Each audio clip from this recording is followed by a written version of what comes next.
What's going on, y'all? And a Merry Christmas to you guys out there. This is JT with an unboxing of the Redcat Piranha TR10. Basically, this is a 10 scale two-wheel drive stadium truck. And trying to get this box open real quick that Redcat released maybe about I'd say over a month ago, month and a half ago.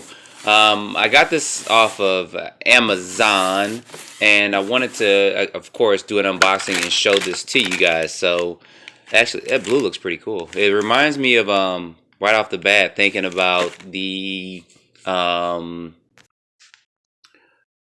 Big Rock. That's what this blue kind of reminds me of, just looking at it off bat. So, anyway, you got your spoiler right here, and our wing and our wing, and this is Lexan, of course, and there's two body pins in there to attach that on there.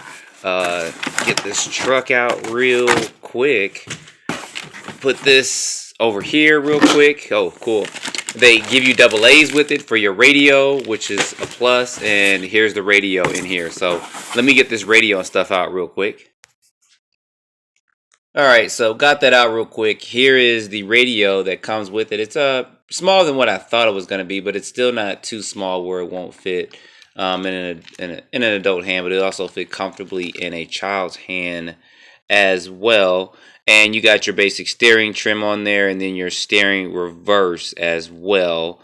I don't see anything for any throttle adjustments on here. So I haven't looked into the speed controller yet, because it may be one of those 2-in-1 type speed controllers where it's the speed controller and receiver mixed together as one, but we'll find that out in just a minute. But the steering wheel, it does have foam on it, so that's a good thing. It has a good feel. It doesn't feel like it's cheap, or when you turn it, it's going to be stuck and you have to force back, because I've seen that with some other low-grade cars as well. One thing that I do see that I don't like is these connectors that are on here.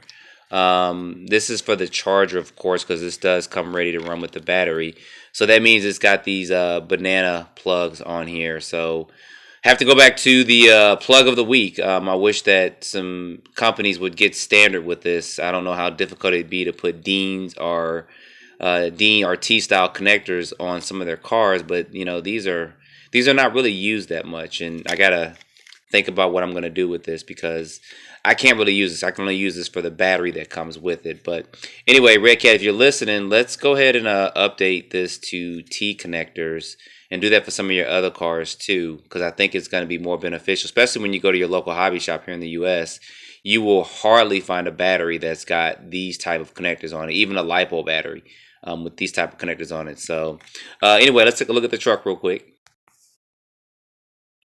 All right, so looking at the truck, it actually looks pretty good. It looks a little bit better than I thought. I saw some pictures of it before it came out, like a computer generated picture of it, and it did look good on the computer generated picture. Then I saw another picture of it, and then I thought that these front wheel wells would be off more, but it's not off that bad. I thought it was going to look a little bit off more, but it's not. So this is going to be the size of basically like your Traxxas Rustler and any two-wheel drive stadium trucks. It's actually probably a little bit longer than my Hyper T, not by much, but it's still longer than it. So like I said, this is a two-wheel drive truck.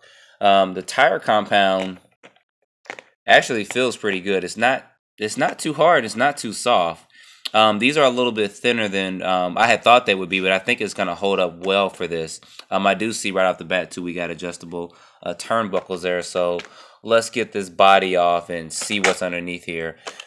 Looking at this paint scheme, guys, this actually has a nice blue color. If you guys have ever seen the Big Rock up close, this blue kind of reminds me of that blue that's on that Big Rock. So anyway, get this off real quick. The body is Lexan, so it doesn't feel cheap. It actually feels a little bit firm, too, especially for the price point you're paying for this. So this body ought to hold up to some pretty good bashing and stuff with that. So inside here, I think this is a 2-in-1 unit, yeah. So this is a 2-in-1 unit in here, basically meaning that the speed controller and the receiver are all in one. So if you ever wanted to upgrade this, you'd have to get a separate ESC and radio for that, which I'm going to be doing. I'm going to actually put a different system in here as well at some point and do some test runs with it. So looking at the truck up close, Let's see if we can maybe get a little light going. Maybe that may help. There we go. Looking at the truck up close, this is actually pretty good for what you pay for with this. It does have threaded body shocks, and I've never had an issue with Redcat's shock caps coming off, even though they are plastic. I've had plenty of Redcat cars, and I've never had an issue with that. And they always seem to include adjustable shock bodies with their cars, which is a big plus, even with this kit they're doing. And you guys see, like I said before, they have adjustable turnbuckles front and rear, which is good too. I mean, that's rare to find on a car at this price point. So a couple other things, it does come with the battery. That's the nickel metal battery in there. Get this light down just a little bit. So to get this out, you basically just pulling this up and bam, there's your battery. So like I said before, it does have these banana connectors on here. So I'll charge it up and get it running stock out the box like this. I don't know how long it's going to take to charge this battery up, but with this included charger, that could be half the day gone. Excuse me, trying to charge this up. But anyway, suspension setup.